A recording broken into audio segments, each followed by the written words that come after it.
Mandy Melnyk of Grand Prarie, Alberta, who has been campaigning against a proposed nuclear power installation in her part of the province. Can you tell us, please, Mandy, about yourself and your work and the organizations you work with, and then get into the issue? Absolutely. We decided in November of 2007 that we needed a media project to build a public awareness campaign that would take this issue across the province and have proper debate. So I am the co-chair of the Communications and Fundraising Committee of the Coalition to Keep Alberta Nuclear Free, which is made up of about 15 different grassroots organizations across the province. And what our goal is to build an actual movement to open debate on this issue in this province. We have a situation where right now we are 5 hours from Edmonton, 11 hours from Calgary. It's one of the most serene places in Alberta, but it's far away. It's not heavily populated. And so it isn't a real issue for all of Albertans yet. Our job is to mobilize people to help us asking organizations to help us.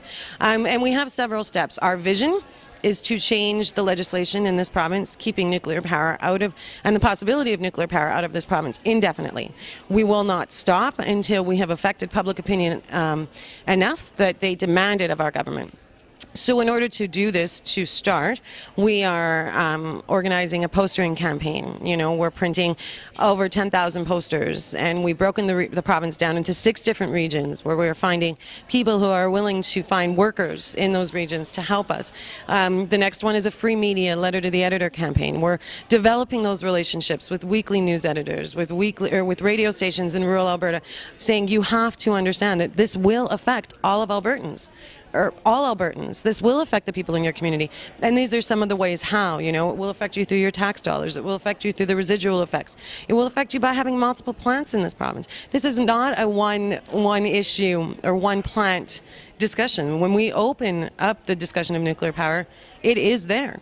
So obviously we need the help of all organizations. We need the help of the brilliant activists, but more importantly, we need to ignite the non-activist community. And that's really the heart and soul of this particular media project that is done within this coalition. And so it's a brilliant project.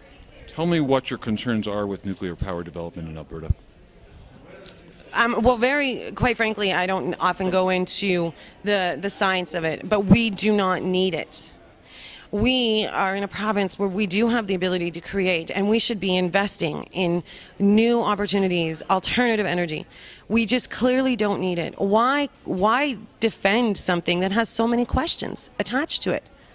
This government has such a short-sighted way of looking at things that my pure concern is simply we don't need it and we don't want it. What are the alternatives? The alternatives are wind. The alternatives are hydro. The alternatives are geothermal. The alternatives are cogeneration. We have a fantastic program in the north with one of our mills, our lumber mills, that has a brilliant cogeneration program that's working. And what we need to do is affect public opinion so that our politicians will be accountable and will have the political will for people to actually look that the new age of energy stability in this province and in this country is alternative energy. It is not nuclear power. Have you evaluated the potential of solar, wind, geothermal, and some of these other alternative renewable energy sources? Absolutely. The people that work with this coalition come from some of the brightest, the smartest organizations that have been able to invest so much time and energy into finding those numbers. I mean, in the top of my head right now, I don't have that, but the research on our end is solid. It's there. What we've done is we've simplified that message, and I can provide you with some of that information when we're done here.